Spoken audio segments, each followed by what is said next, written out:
အားလုံးပဲမင်္ဂလာပါကျွန်တော်ခုဒီဗီဒီယိုမှာပြောပြပေးမှာကတော့ထွက်လာတာမကြာသေးတဲ့ project အသစ်ကလေးပေါ့နော်ဒီကောင်ကကျွန်တော်အရှိပိုင်းမှာပြောခဲ့ဘူးတဲ့ MEC ပုံစံလိုမျိုးပဲတပုံစံနဲ့ပဲဒီကတော့သူက GEA project ပေါ့နော်ဒီကောင်လေးကကျွန်တော်MEC ပုံစံတိုင်းကျွန်တော်တို့အကောင့်ဖွင့်ရမယ်ပြီးရင် KYC အောင်တင်ရမယ် KYC တင်ဖို့အတွက်ဆိုလို့ရှိရင်ကျွန်တော်တို့မှာမှတ်ပုံတင်ဒါမှမဟုတ် passportဒါမှမဟုတ်ရင်မောင်း license driving license ပေါ့နော်ဒီ၃မျိုးရဲ့တစ်ခုခုနဲ့ကျွန်တော်တို့တင်လို့ရပါတယ်အဲ့တော့ကျွန်တော်ဒီဗီဒီယိုမှာအဓိကပြောပြပေးမှာကတော့ဒီဟာရဲ့ဒီ GE ကဘယ်လောက်ရှိတယ်ဈေးဘယ်လောက်ပေါက်တယ်ဆိုတာတွေထက်ကျွန်တော်ဒီဟာကိုအကောင့်ဘယ်လိုဖွင့်ရမလဲပြီးရင် KYC ဘယ်လိုတင်ရမလဲဆိုတာကိုပဲအရင်ဦးဆုံးဒီဗီဒီယိုမှာပြောပြပေးမှာဖြစ်ပါတယ်ဒီ GE ရဲ့ဈေးနှုန်းကတော့သိထားသလောက်ကတော့1GE ကို$3ဝန်းကျင်လောက်ရမယ်လို့တော့သိထားရတယ်ပေါ့နော်ဒါကတော့အတိအကျတော့မဟုတ်ကျွန်တော်လည်းအခုမှသိထားတာဖြစ်တဲ့အတွက်သိချတော့ကျွန်တော်မလေ့လာသေးဘူး project အသစ်ဆိုတော့ကျွန်တော်တို့ကတော့ဘယ်လိုပဲနေပေါ့နော်စောစီလိုက်ပြီးလုပ်ထားရင်ကျွန်တော်တို့အတွက်အကျိုးမရုပ်ဘူးလို့တော့ကျွန်တော်ယူဆတယ်အဲ့တော့ကျွန်တော်ကတော့အခုစပြီးတော့လုပ်နေပြီကျွန်တော်လိုပဲလိုက်ပြီးလုပ်ချင်တဲ့လူတွေကအခုဒီဗီဒီယိုမှာအကောင့်ဘယ်လိုဖွင့်ရလဲဆိုတာကိုကျွန်တော်စပြီးတော့ပြောပြပေးပါမယ်သေချာလိုက်ကြည့်ပြီးပေါ့နော်အရင်ဆုံးဒီ GE ရဲ့ application ကိုဘယ်မှာ download မလဲဆိုတာကိုကျွန်တော်ရဲ့ဒီ Telegram မှာလည်းကျွန်တော် post တင်ပေးထားတယ်ပြီးတော့ဒီ video ရဲ့ description မှာလည်းကျွန်တော် link ချပေးထားမယ်ပြီးရင်ဒီ video ရဲ့ comment မှာလည်းကျွန်တော် link ချပေးထားပါမယ်အဲ့ဒီ link ကနေသွားပြီးတော့နှိပ်ပြီးတော့ down ပါပြီးတော့နောက်တစ်ခုကကျွန်တော်ရဲ့ဒီ Telegram channel မှာဆိုလို့ရှိရင်ကျွန်တော်စီမှာရနိုင်တဲ့ service တွေကိုဒီမှာလာပြီးတော့လည်းယူလို့ရတယ်တချို့တွေတစ်ခါတော့virtual visa ကတည်းကလိုအပ်တဲ့လူတွေပြီးရင်ကျွန်တော်တို့ PayPal account ပြီးရင် PayPal အတွက်ဖုန်းနံပါတ်လိုအပ်တဲ့လူတွေလာပြီးတော့ကျွန်တော်စီမှာဝယ်လို့ရပါတယ်virtual visa ကငွေပြန်ဖြည့်လို့ရတဲ့ကတ်ဒါမှမဟုတ်ငွေပြန်ဖြည့်လို့မရဘဲနဲ့တစ်ခါသုံးကတ်တွေပေါ့နော်ဒါမျိုးလေးလည်းကျွန်တော်စီမှာရပါတယ်ပြီးတော့တခြား premium application တွေလည်းကျွန်တော်စီမှာလာပြီးတော့ဝယ်လို့ရပါတယ်ဒါကတော့ချားဖြတ်ကြော်ညာလေးပေါ့နော်အဲ့တော့ဟုတ်ပြီအဲ့တော့ကျွန်တော်တို့အခုဒီ G ရဲ့အကြောင်းဆက်ပြီးတော့ကျွန်တော်ပြောပြပေးပါမယ် application ကို down ပြီးလို့ဖွင့်လိုက်ပြီဆိုလို့ရှိရင်ဒီပုံစံလေးပေါ်လာမယ်အဲ့တော့ကျွန်တော်တို့ကအခုမှစမှာဖြစ်တဲ့အတွက်ကျွန်တော်တို့ကဒီမှာ register ကိုနှိပ်ရမယ်ပေါ့နော်ဒီကို register ကိုနှိပ်လိုက်ပြီဆိုလို့ရှိရင်ဒီပုံစံလေးပေါ်လာမယ်အဲ့တော့ကျွန်တော်တို့ကအပေါ်ဆုံးမှာကျွန်တော်တို့ဖွင့်မယ် Gmail ထည့်ရမယ်ကိုမှရှိတဲ့ Gmail ပေါ့နော် Gmail ထည့်ပြီးသွားပြီဆိုလို့ရှိရင်ဘေးကကျွန်တော်တို့ get code ဆိုတာလေးကိုနှိပ်ပေးရမယ်အဲ့ဒီ get code ဆိုတာလေးကိုနှိပ်လိုက်ပြီဆိုတာ ਨੇ သူကကျွန်တော်တို့ရဲ့ Gmail တွေကိုသူကကုတ်ချပေးပါလိမ့်မယ်အဲ့ဒီကုတ်ကိုကျွန်တော်တို့ကတွားပြီးတော့ကိုယ့်ရဲ့ Gmail မှာတွားယူမယ်ယူပြီးတော့ရင်အောက်ကဒီ verify code ဆိုတဲ့နေရာမှာကျွန်တော်တို့ဖြည့်ပေးရမယ်ပေါ့နော်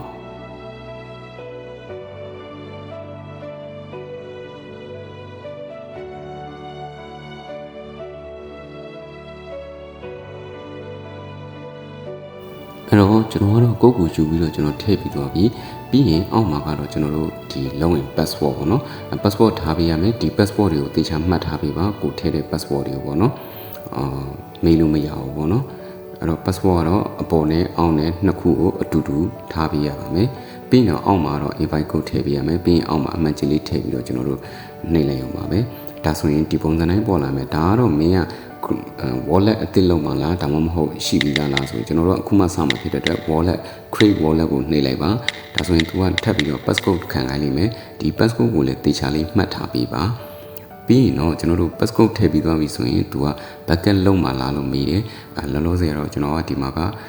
backup မလုပ်သေးဘူးပေါ့နော်နောက်မှလုပ်မယ်ဆိုပြီးတော့အောက်က backup later ဆိုပြီးတော့နှိပ်လိုက်တယ်ပြီးရင်တော့ကျွန်တော်တို့ဒီမှာ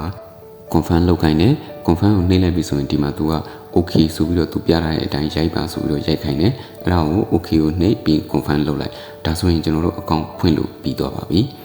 account တော့ဖွင့်လို့ပြီးသွားပြီဒါပေမဲ့ကျွန်တော်တို့ကဒီမှာစပြီးတော့ staking တွေလုံးလို့မရသေးဘူးပြီးရင် daily check-in တွေလုံးလို့မရသေးဘူးပေါ့နော်ဒီ daily check-in တွေဘာတွေလုပ်ဖို့အတွက်ဆိုရင်ကျွန်တော်တို့ကအကောင့်ဖွင့်ရုံနဲ့မရဘူး KYC verify အောင်မှရမယ်ပေါ့နော်အဲ့တော့ကျွန်တော်တို့အခု KYC verify KYC တင်တဲ့အပိုင်းကိုတွားကြရအောင်ဒါကတော့ကျွန်တော်တို့အကောင့်ဖွင့်ပြီးပေါ်လာတဲ့ဟာပေါ့နော်ဒီမှာဆိုရင်ကျွန်တော် check in နေလုပ်ဖို့အတွက်ဆိုရင်လည်းသူကမရသေးဘူးID တင်ခိုင်းနေတယ်ပေါ့နော် ID တင်လို့ရှိရင်သူကဘာရမလဲ KYC အောင်တာနဲ့သူက 1G ရမယ်လို့သူကပြောထားတယ်ပေါ့နော်ဒီမှာအဆင့်3သိရှိတယ်အဲ့တော့ကျွန်တော်တို့က တင်မယ်ဆိုလို့ရှိရင်ဒီမှာကျွန်တော်တို့စပြီးတော့ဒီနေရာမှာ form လေးဖြည့်ရမယ်ဒါကတော့ KYC verify KYC တင်တဲ့နေရာပေါ့နော်အဲ့တော့ကျွန်တော် KYC မတင်ခင်ပေါ့နော်အရင်ဆုံးဒီထဲမှာကျွန်တော်ဟိုကြည့်ဒီကြည့်နည်းနည်းပါးပါလိုက်ကြည့်လိုက်အောင်ပဲပေါ့နော်ဒီမှာအရင်ဆုံးကျွန်တော်ဘာလုပ်ကြည့်မလဲဆိုတော့ဒီမှာ daily check-in ကိုအရင်လုပ်ကြည့်လိုက်မယ်ပေါ့နော်ဒီမှာ check-in ဆိုတာလေးကိုကျွန်တော်နှိပ်ကြည့်လိုက်မယ်နှိပ်လိုက်ပြီဆိုလို့ရှိရင် तू ကဒီပုံစံလေးပေါ်လာလိမ့်မယ်ဆက်စအောင်ဆုံးကျွန်တော်တို့စပြီး check-in လုပ်မယ်ဆိုလို့ရှိရင် तू ကဒီမှာ10မိနစ်လောက်ကျွန်တော်တို့စောင့်ပေးရတယ်ပေါ့နော်အဓိကတော့ तू ဒီမှာ तू ပြထားတဲ့ဗီဒီယိုအတူလေးကိုကြည့်ခိုင်းတဲ့သဘောပါပဲဒီဟာပြီးတော့မှပဲဒီ10မိနစ်လောက်ဒီဗီဒီယိုလေးကြည့်ပြီးတော့မှကျွန်တော်တို့က check-in စလုပ်လို့ရမယ်ဒါပေမဲ့တကယ်ကျွန်တော်စပြီးတော့ check-in လုပ်လို့မရသေးပါဘူးကျွန်တော်ပြောထားသလိုပဲ KYC အောင်မှပဲရမယ်ပေါ့နော်ဒါပေမဲ့ကျွန်တော်စမ်းကြည့်နေတာပေါ့နော်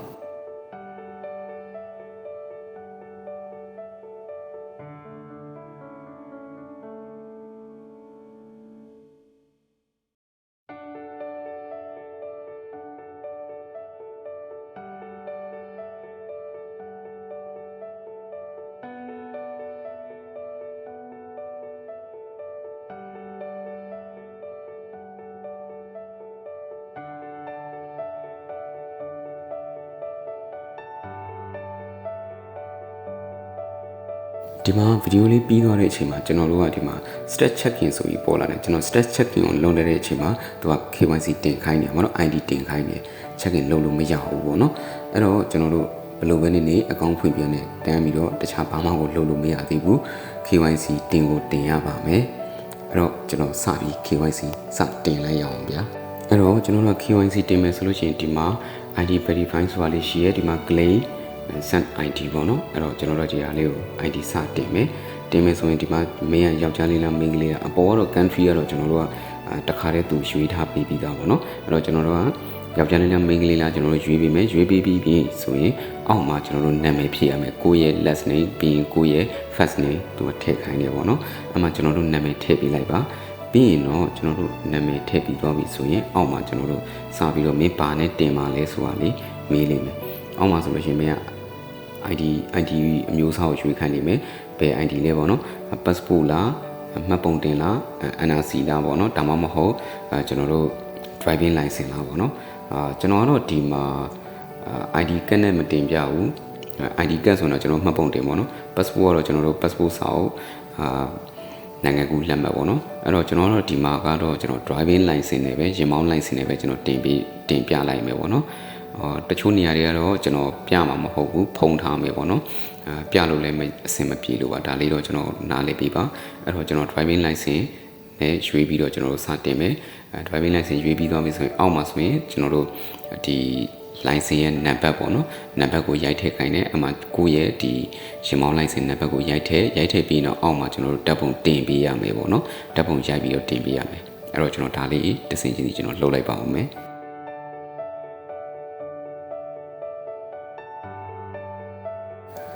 ဒီမှာဆိုလို့ရှိရင် तू ကဓာတ်ပုံရိုက်ခိုင်းတာပေါ့နော်ကျွန်တော်တို့ gallery ကနေတင်လို့မရဘူးပေါ့နော်အဲ့တော့ကျွန်တော်တို့ဓာတ်ပုံဒီမှာတစ်ခါတည်းရိုက်ပေါ့နော်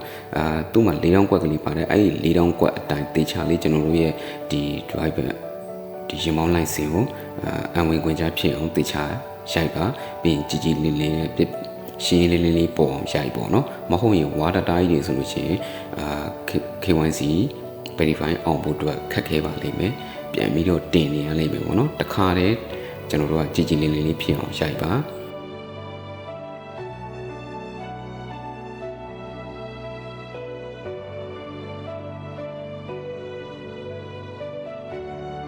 အပေါ်က channel တွေလည်းအကုန်ဖြည့်ပြီးပြီးရင်ကျွန်တော်တို့ဓာတ်ပုံလည်းရိုက်ပြီးသွားပြီဆိုရင်တော့အောက်မှာဒီမှာကျွန်တော်တို့အမှန်ကြီးလေးချစ်ပေးပါပြီးရင်အောက်က next ကိုနှိပ်လိုက်ပါဒါဆိုရင်ကျွန်တော်တို့ဒုတိယအဆင့်ကိုရောက်သွားလိမ့်မယ်ဒီမှာဆိုရင်စပြီးတော့သူ detach လုပ်မယ်ပေါ့နော်ဘာလို့မှလဲဆိုကိုယ့်ရဲ့မျက်နှာကိုသူကdetach လုပ်မယ်ပေါ့နော်အဲ့တော့ stat detection ပေါ့နော်အဲ့ဒါလေးကိုနှိပ်လိုက်ပြီဆိုရင်သူကင်မရာပွင့်လာမယ်အဲ့ဒီကင်မရာမှာကျွန်တော်တို့ရဲ့မျက်နှာကိုတိချအလင်းအောင်ရှိတဲ့နေရာမှာတိချလေးမျက်နှာကိုကြည်လေးမြင်အောင်လုပ်ပါရိုက်ပြပါပြီးလို့ရှိရင်သူခိုင်းတဲ့အတိုင်းပါဇက်ဟာဆိုပါဇက်ဟာပြလိုက်ဘယ်ဘက်ညာဘက်လှည့်တာဆိုရင်ဘယ်ဘက်ညာဘက်လှည့်ပြလိုက်တခါလေးဆိုလို့ရှိရင်သူကလက်တွေမြောက်ပြခိုင်းတာလက်တွေရမ်းခိုင်းတာတွေလုပ်ခိုင်းတယ်အဲ့လိုမျိုးစာလေးသူပြောတဲ့ဟာလေးကိုသေချာနားထောင်ပြီးတော့လုပ်လိုက်ပြီဆိုလို့ရှိရင်တော့ပြီးတော့ရင်တော့သူကကျွန်တော်တို့စပြီးတော့သူက verify လုပ်ပါလိမ့်မယ်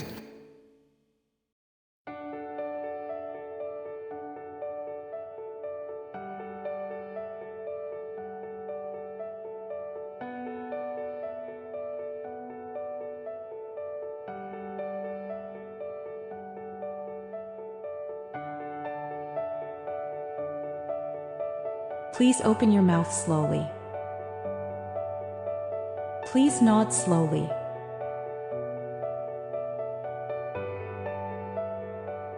Please shake your head slowly.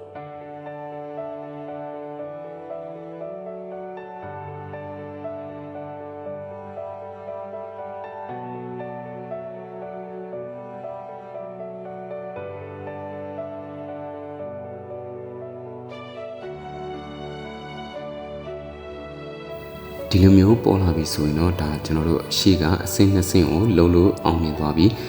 verify အောင်မအောင်ဆိုတာကိုပဲကျွန်တော်တို့စောင့်ရတော့မယ်ကျွန်တော်ဒီမှာစောင့်လိုက်ရတာကတော့2နာရီကြော်ပေါ့နော်အဲ့လောက်ကျွန်တော်စောင့်လိုက်ရတယ်သူကတော့ပြောတာ24နာရီအတွင်းပေါ့နော်တကယ်လို့မအောင်ဆိုတော့ကျွန်တော်တို့ထပ်တင်ရမယ်ပေါ့နော်အခုကတော့ကျွန်တော်စောင့်လိုက်တယ်2နာရီစောင့်ပြီးတော့တဲ့ချိန်မှာကျွန်တော်ပြန်ဖွင့်တဲ့ချိန်မှာတော့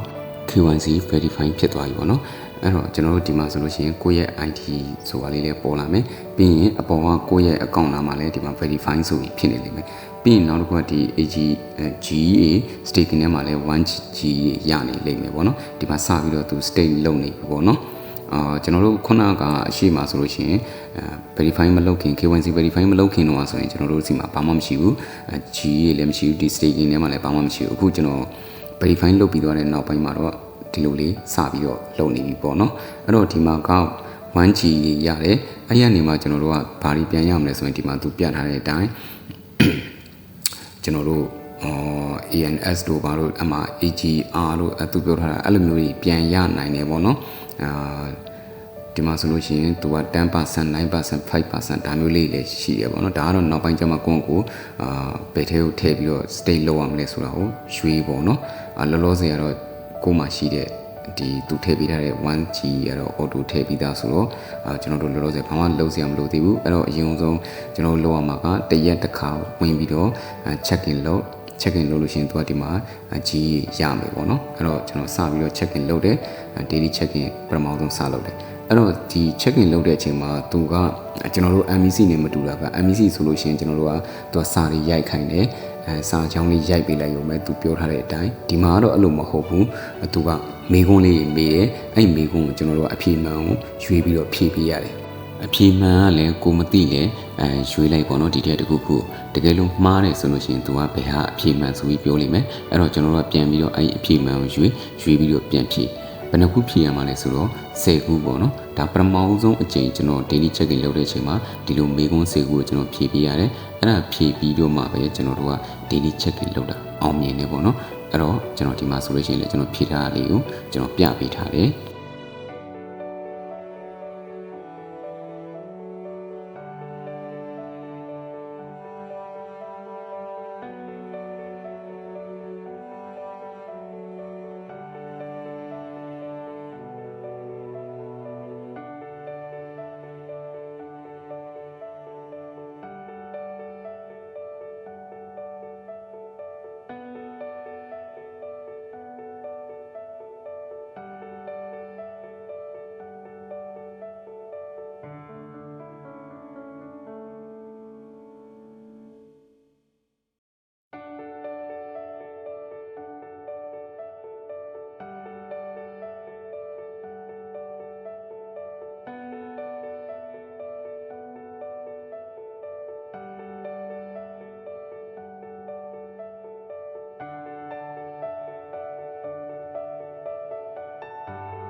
အခုဆိုရင်ကျွန်တော် daily check in မေကွန်း10ခုလုံးကျွန်တော်ဖြည့်ပြီးတော့အဲ့ဒီအတွက်ကျွန်တော်တို့ claim မယ်ဆိုလို့ရှိရင်ကျွန်တော်အရှိပိုင်းမှာပြီးခဲ့တဲ့ passport ပေါ့နော်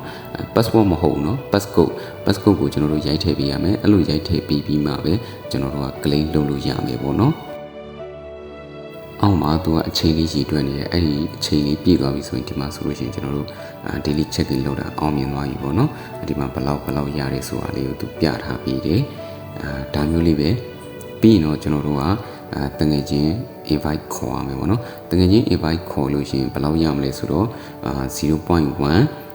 GA ရပါမယ်အဲ့ဒီလိုမျိုးရလာတဲ့ GA တွေကိုကျွန်တော်တို့ဒီထဲကို staking ထည့်ပြီးတော့လုပ်သွားဒါဆိုရင်ကျွန်တော်တို့နေ့စဉ်ရတဲ့ဒီ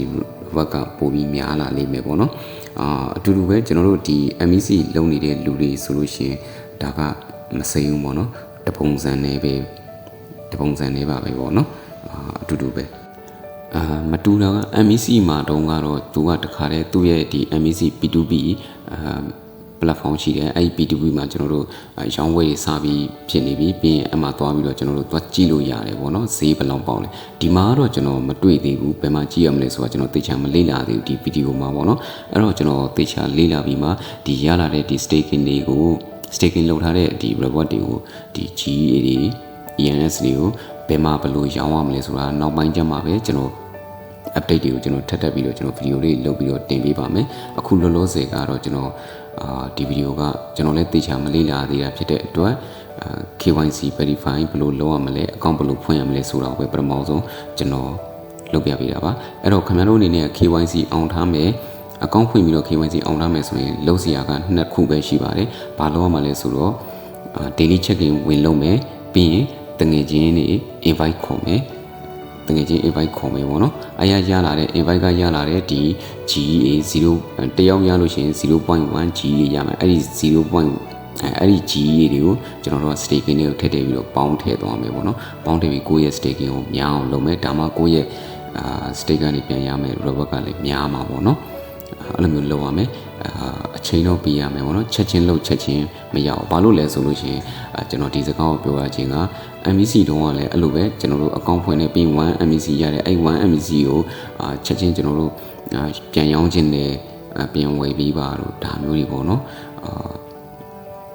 အဲ့လိုမျိုးအတွက်ဆိုရင်တော့အဆင်မပြေဘူးပေါ့နော်အကောင့်ဖွင့်မယ်ပြီးရင်ရလာတဲ့ဒီ free ပေးတဲ့ဒီ1 MEC ဒီဟာဆိုလို့ရှိရင် 1G ကြီးပေါ့နော်အဲ့ဒါကိုချက်ချင်းရောင်းစားလို့မရဘူးပေါ့နော်အဲ့ဒါလေးတခုတော့ကျွန်တော်ကြိုပြီးတော့ပြောထားပါမယ်ချက်ချင်းရောင်းလို့မရပါဘူးဘယ်မှာရောင်းရမလဲဆိုတော့လည်းကျွန်တော်ကိုယ်တိုင်လည်းမသိသေးပါဘူးနောက်မှကျွန်တော်ပြောပြပါမယ်ဒီကောင်က project အသစ်လေးဖြစ်တဲ့အတွက်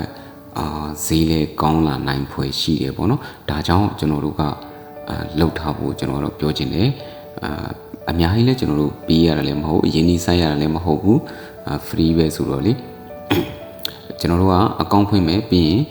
KYC verify အောင်လုပ်မယ်ပြီးရင်ကျွန်တော်တို့ကနေ့စဉ်ဝင်ပြီးတော့ check in လုပ်မယ်ပြီးရင်တကယ်ချင်း invite ခေါ်လို့ရခဲ့ရင်ကျွန်တော်တို့ကအဲ့ထဲကို state လုပ်မယ် state ကနေရတဲ့ robot တွေကိုကျွန်တော်တို့က claim လုပ်မယ်ဒါလေးပဲဝင်လို့ရတာအချိန်မပေးရအောင်ဆိုတော့အခုကလေးလောက်ထားတဲ့နေပေါ့နော်နောက်တစ်ချိန်မှာဈေးကောင်းခဲ့ရင်အဲ့ချိန်ကျမှထားလို့မယ်ဆိုရင်ကျွန်တော်တို့ဘာမှအများကြီးရနိုင်မှာမဟုတ်ဘူးအဲ့တော့ကျွန်တော်ကတော့အခုကလေးစပြီးတော့ like လုပ်စီချင်ပါတယ်ဒီလောက်ဆိုလို့ရှိရင်ဒီဟာလေးကိုအကောင့်ဘယ်လိုဖွင့်ရမလဲပြီးရင် KYC ဘယ်လိုတင်ရမလဲဆိုတာကိုနားလည်လိမ့်မယ်လို့ကျွန်တော်မျှော်လင့်ပါတယ်ပြီးရင် KYC အောင်ပြီးတော့ရောဘာတွေလုပ်ရမလဲဆိုတာကိုလုံးဆိုရင်သိပြီလို့ထင်ပါတယ်အဲ့တော့နောက်မှပဲကျွန်တော်ဒီအရာတွေကိုထပ်ပြီးတော့တခြားကျွန်တော်ထပ်သိတာရှိရင်ထပ်ပြီးတော့ဗီဒီယိုလေးထပ်ပြီးလုပ်ပြပေးပါမယ်အခုလောလောဆယ်ကတော့ကျွန်တော်ရဲ့ဗီဒီယိုလေးကတော့ဒီလောက်ပါပဲကျွန်တော်အားပေးနေတဲ့တူတယောက်ချင်းစီတိုင်းကိုအကုန်လုံးကိုကျွန်တော်ကျေးဇူးအထူးတင်ပါတယ်ဘိုင်ဘိုင်